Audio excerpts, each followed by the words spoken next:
எப்படியோங்க நம்மளோட மிகப்பெரிய ரயில் பயணமான விவேக் எக்ஸ்பிரஸ் முடிச்சிட்டோம். கிட்டத்தட்ட 4189 கிலோமீட்டர் தாண்டி நம்ம அசாமில் இருக்க திப்ருகாத்த இடத்துக்கு வந்துட்டோம். இங்கேருந்து அடுத்த ஊருக்கு கிளம்ப போகிறோம். அசாமில் இருக்கிற ஒரு ஸ்பெஷல் பிளேஸ்க்கு தான் போகிறோம், மஜிலி ஐலாண்ட். இந்த மஜிலி ஐலாண்ட்லாம் கின்னஸ் புக்கில் இடம் முடிச்சிருக்கு. இந்தியாவிலே இல்லை, இந்தியாவில் இல்லை, வேர்ல்டுலேயே மிகப்பெரிய நதியில் இருக்கிற ஐலாண்டு இந்த மஜிலி ஐலாண்டு தான். சூப்பராக இருக்குன்னு சொல்லியிருக்காங்க. போய் பார்ப்போம். இன்னைக்கு இங்கிருந்து தான் கிளம்புறோம். திப்ருகாத்துலேருந்து மஜிலி ஐலாண்டு கிளம்புறோம். எவ்வளோ நேரம் ஆக போகுது தெரில, எப்படி போக போகிறோன்னு தெரில. பஸ்ஸு டிரான்ஸ்போர்ட் எப்படி தான் அது மாதிரி தான் பார்க்க போகிறோம். வாங்க போகிற வழியில் பார்த்துக்கலாம் எல்லாத்தையும். இங்கேருந்து டேரெக்டாக பஸ்ஸு கிடையாதுங்க. நம்ம இங்கேருந்து போய் தேமாஜியில் இறங்கிட்டு அங்கேருந்து அடுத்தது ஊருக்கு மாறி மாறி போக போகிறோம். வாங்க எப்படி இருக்க போகுதுன்னு தெரில. என் பேக் செம்ம வீட்டாக இருக்குது. இதோட தான் உங்களை கூப்பிட்டு போக போகிறேன். இதுக்கெல்லாம் வர மாதிரி இருந்தால் நம்ம வண்டியில் வந்துடணுங்க. நிறைய மாறி மாறி வர மாதிரி இருக்குது. இப்போ வந்துட்டோம்.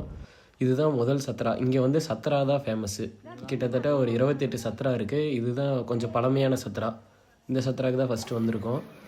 இதில் உள்ளலாம் செருப்பு போட்டு போகக்கூடாது. செருப்பை வெளியே விட்டுட்டு இங்கேருந்து உள்ளே போகிறோம். ஃபஸ்ட்டே இருக்கிறது மியூசியம் தாங்க. மியூசியத்தில் வீடியோ எடுக்க விடலை. அப்புறமா கோயிலுக்கு கிளம்பிட்டோம். போகிற வழியில் ஒரு மரம், பழைய மரம் இருந்துச்சு. அதை பார்த்துக்கிட்டே அப்படியே உள்ள என்ட்ரன்ஸ் கிளம்பி வந்துட்டோம். கோயிலுக்குள்ளே போனோம். நாங்கள் போனப்போ எந்த கூட்டம் இல்லை. அப்போ தான் ஸ்கூல் பசங்களாம் பார்த்துட்டு வெளியே வந்தாங்க. நான் உள்ளே போயிட்டு உள்ளே இருக்கிற சாமி பார்த்தோம். இந்த முன்னாடி இருக்கிறதெல்லாம் நான் பின்னாடி வீடியோவில் சொல்கிறேன் என்னன்னு. அப்புறம் உள்ளே போனோடனே சாமி இருந்தாங்க. ஆனால் என்ன சாமி, ஆனால் பழமை வாய்ந்த இவங்க கும்பிட்ற சாமி அந்த இதில் வராங்க. அந்த இடத்துல மட்டும் மண் காரையாக இருக்குதுன்னு அங்கெல்லாம் விசேஷப்போ டான்ஸ் ஆடுவாங்களாம், பாரம்பரியமான டான்ஸு. அப்படியே மஜிலி சுற்றி பார்க்கலான்னு கிளம்புறப்ப ஒருத்தர் வேறு நான் வீடியோ எடுக்கிறத பார்த்துட்டு இன்ஸ்டாகிராம் இதுதான்னு கேட்டாங்க. ஆமாம், அந்த மாதிரி தான் வீடியோ எடுத்து போடுறோம் அப்படின்னு. ஆனால் அவங்களுக்கு இங்கிலீஷ் தெரியாது, நமக்கு ஹிந்தி தெரியாது. அவங்க சேனலை காட்டி ஒரு சப்ஸ்கிரைப் கொடுத்துட்டு, இங்கெல்லாம் வாழை மரம் பாருங்கள், நம்ம ஊர் தென்னை மரம் ஹைட்டுக்கு இருக்குது. எவ்வளோ ஹைட்டாக இருக்குன்னு மட்டும் பாருங்கள். வாழை மரமாவது தென்னை மரம் மாதிரி இருக்குது. ஆனால் எப்படி, ஆனால் நம்ம ஊரில் வாழை மரம் காத்தடிச்சா சரிஞ்சிடும். இங்கே அந்த பிரச்சனை இல்லை. அப்புறம் சுற்றியும் அமைதியான பிளேஸு, வீடு. மோஸ்ட்லி இந்த மூங்கில் தாங்க யூஸ் பண்ணுறாங்க. மூங்கில் இது தான் யூஸ் பண்ணி வீடு கட்டுறாங்க. ஒவ்வொரு இடத்துல காங்கிரீட் வீடு கட்டுறாங்க. என்ன தான் மஜிலி எவ்வளோ அழகான பிளேஸாக இருந்தாலும் அழகு இருக்கிற இடத்துல தாங்க ஆபத்து இருக்கும். ஏன்னா 20-30 வருஷத்தில் அந்த மஜிலி ஐலாண்ட் அழிஞ்சிரும். ஏன்னா பிரம்மபுத்திரா நதியில் தான் ஐலாண்ட் இருக்குது.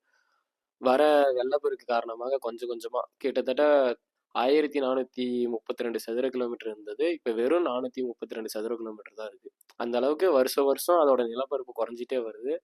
அதனால் 20 வருஷத்தில் அழிஞ்சிரும். அதுக்கு முன்னாடி நீங்கள் போய் மஜிலி ஐலாண்டை பார்த்துங்க. ஒரு செமையான பிளேஸ் தாங்க. அமைதியாக இருக்குது. என்னன்னா நம்ம ஓன் வண்டியில் போனால் செலவு கம்மி பண்ணலாம்.